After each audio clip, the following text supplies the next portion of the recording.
Today we're with Glenn Hood, who is the founder and president of Big Ear Inc. Glenn, you've been a hearing protection guru and pioneer for over 20 years, but what got you started in this line of work in the first place? Well, what got me started is after being in the transmission business for 25 years, I started to develop a kind of a hypercussiveness, kind of a sensitivity to loud noises. And while trying to ride my motorcycle, I found that when I'm riding in the wind, I was having a lot of issues with wind noise, with the motorcycle sound, and I was looking for something to be able to enjoy riding my motorcycle over long periods of time. What would happen is, as you know, if you ride a motorcycle, after you've been in the sound for a while, you get this real full, stuffed up feeling in your head. And that was really starting to bother me. So what I was doing was I was looking for a solution to solve that problem. So why then did you move from helping bikers to producing these cutting edge, patented custom products for industry? Well, when we started in the motorcycle world, there wasn't anybody doing any hearing protection in that world. And once I had solved that issue and we had got through a lot of the motorcycle population, the next logical step was to see where else it was needed. And in the industrial world, that was like an easy transition because people were using foam earplugs, and foam earplugs work very well.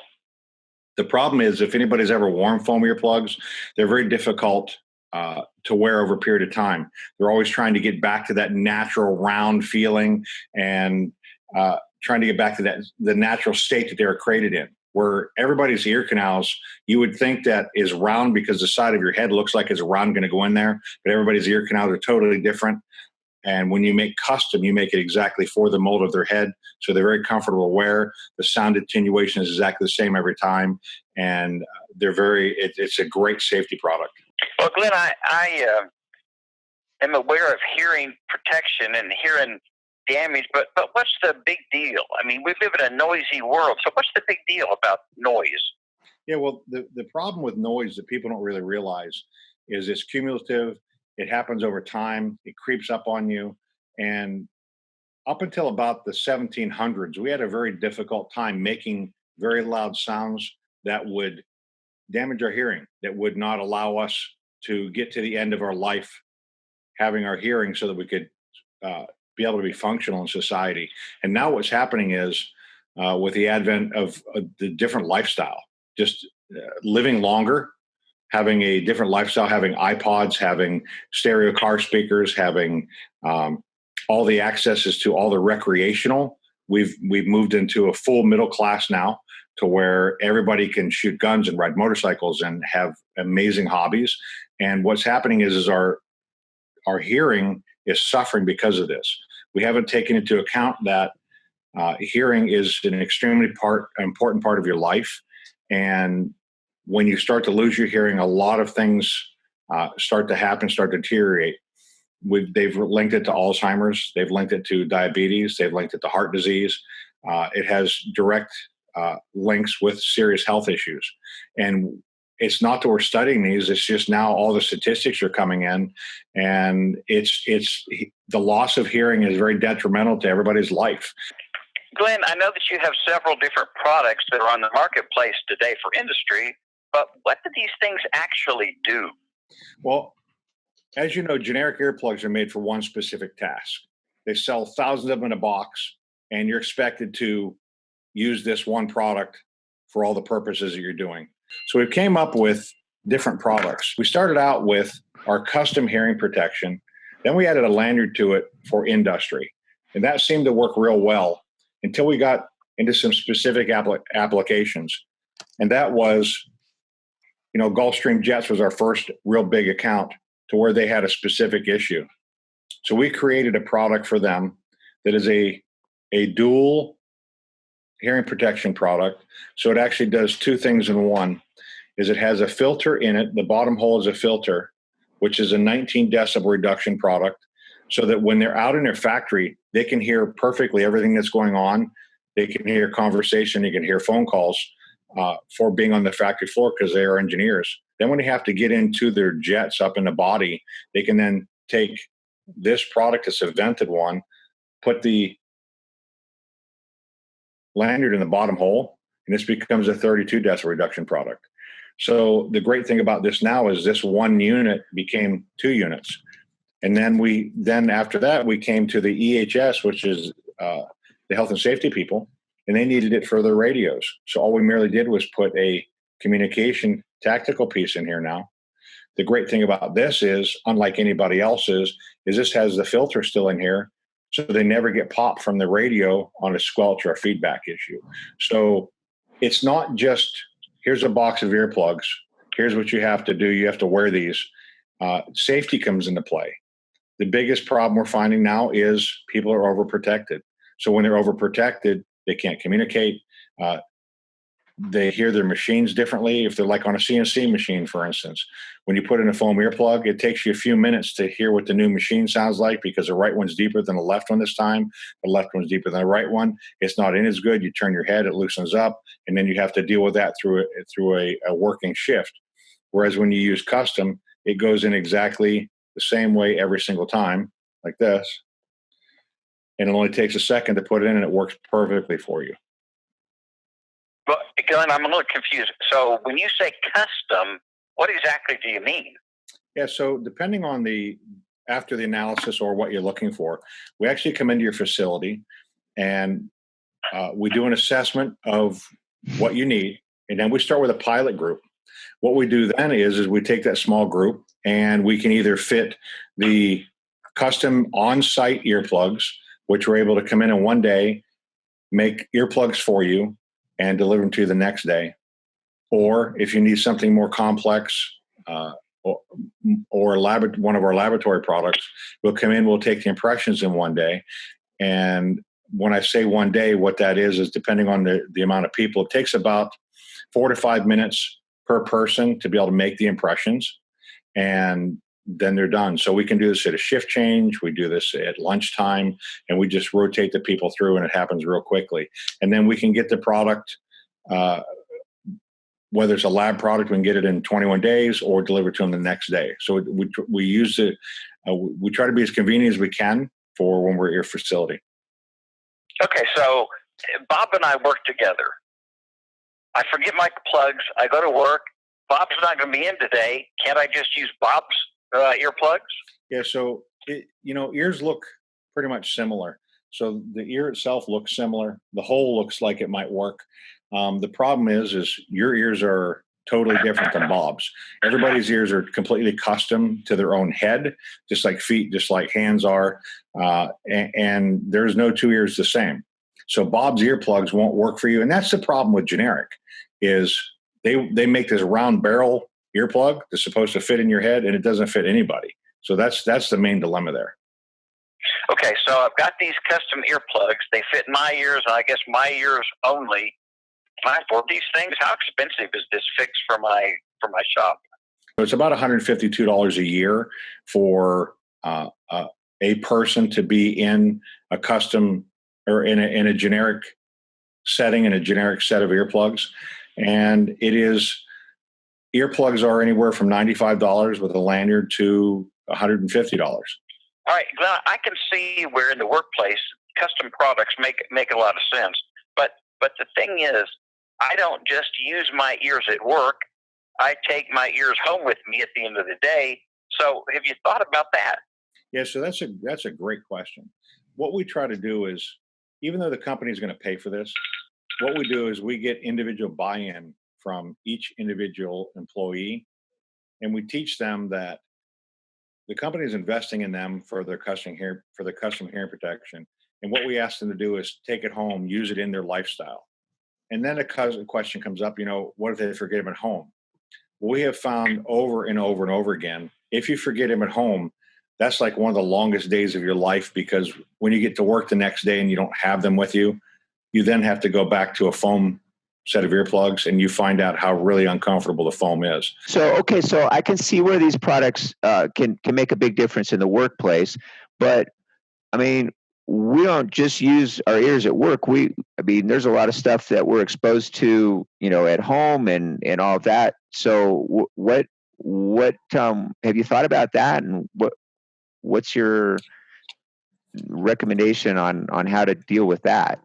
Yeah, so hearing damage can happen at home using your power tools when you're hunting, all the leisure sports that we participate in, sporting events. I mean, people discount when you go to a football game really how loud it is at a football game. We all go to concerts, all kinds of loud events like this. And we encourage you to take your custom hearing protection with you, have it in your little cup, and be able to enjoy the usage of those at home. A lot of people get ear infections, so it works really well for keeping the water out when you get a shower, just as simple as that. And we find that if you happen to leave them at home, the very next day is a very difficult time at work because you're having to go back to using foam hearing protection. And it's a really difficult thing once you've had custom. So you generally only do that about one time. We also provide a discount for the employees if they would like to purchase an at-home set as well. So it works really well for them to have a couple of sets. And the great thing about it too is once people start using custom and they start buying into the hearing conservation program, we notice that their threshold shifts are much, much less, if non-existent. And they're teaching other people around them about hearing conservation. So how can companies who care about their employees and OSHA compliance actually get started with your products? Yeah, so a lot of companies contact us, and then we'll come out, we can do an assessment, we can try to determine what the correct product for their application, what's in their budget. Once we determine what their budget is and kind of the product mix they're looking for, what we'll ask them to do is let's do a test sample, a test group. We ask them to generally let's find the most difficult areas that they have, and then also the mavens that they have there, the people who really spread products, really the people who have a big opinions at their factories, because we find that a lot of times in factories there's that cliquish thing. But once people start to wear custom ear protection, other people want it, and then they follow along with what the status quo is. So it's a really good way to spread hearing conservation message. If you have one that's stalled or you're having threshold shifts, it really works because when somebody gets custom, that's a very specific product made just for them. So it shows that the company cares, shows that the company is going green. And all around it, it just shows that that they care about the comfort and the performance of their employees. So do we need to provide you the number of staff? In other words, how do we get that? How do we get a proposal, or how do we know what we're supposed to get to actually meet the needs? Are you going to actually come out to our site first, or and evaluate it that way, or do we do that over the phone? That's a great question. So there's a few different kind of companies. There's companies that have hearing conservation program in place, which would be a mature company. They know what their needs are pretty much out of the gate. They know how many safety people they have. They know how many employees they have in the hearing conservation program. They know their different areas. They've done audiometric testing. They know where their louder areas are than their less loud areas, and they can kind of guide us and dictate what they're looking for. Then you have a company that's not mature, that is just learning about it. So we kind of walk them through, and there are times that we will do a site evaluation and look at, like Habessit when they started their program, and look and do some sound level meter readings in the site. Most of the time, it's not extremely loud, and it's not where they'd have to have a massive hearing conservation program. And those are the companies that struggle the most. The issue is if you use foam earplugs, you're overprotecting your employees. It's really hard to get a buy-in at that point because they go from being able to hear and communicate and do what they've been doing for a year, 20 years, and now they're regulated to have to wear hearing protection. Now they're overprotected. So now there's issues. Now they're taken out of being able to hear a conversation, and you're getting a 20, 30 decibel reduction, even on the worst earplugs with the lowest attenuation factor. you're still at 20 plus decibels when you only needed to be 5, to meet what it needs to be. So there's the word is occluded. So you're occluded, you're locked out of the situation. And you'll see on mature companies that have low threshold issues, we find that a lot of those employees already have some pretty massive hearing damage. When you add earplugs to it, it just makes the whole thing, it just kind of goes sideways, and it's counterproductive. Even though you have to bring it up to speed and you have to comply. Compliance sometimes is very, very difficult. I mean, I know OSHA set the standard, but does it matter? I mean, is it from your experience and from what you've studied, is there ever a case for earplugs when it's less than 95? Yeah, so that's a very complicated question, because up until the day that you identified that you had an issue, people were just status quo. They're just going along. Boy, it's loud over here, that kind of a situation. But as we mature, as we really work on compliance, whether it's out of fear or just because we're becoming mature companies and we're paying attention, you get into situations to where it becomes difficult. You have a conveyor area, for instance, like you had, that if the closer you're near the power source, the louder it gets. And then you have to look at, when you're by the power source, is that where you're doing feeding? Is that where the feeding happens, to where you need to be able to talk to somebody so they don't have an issue? And now that becomes a safety issue.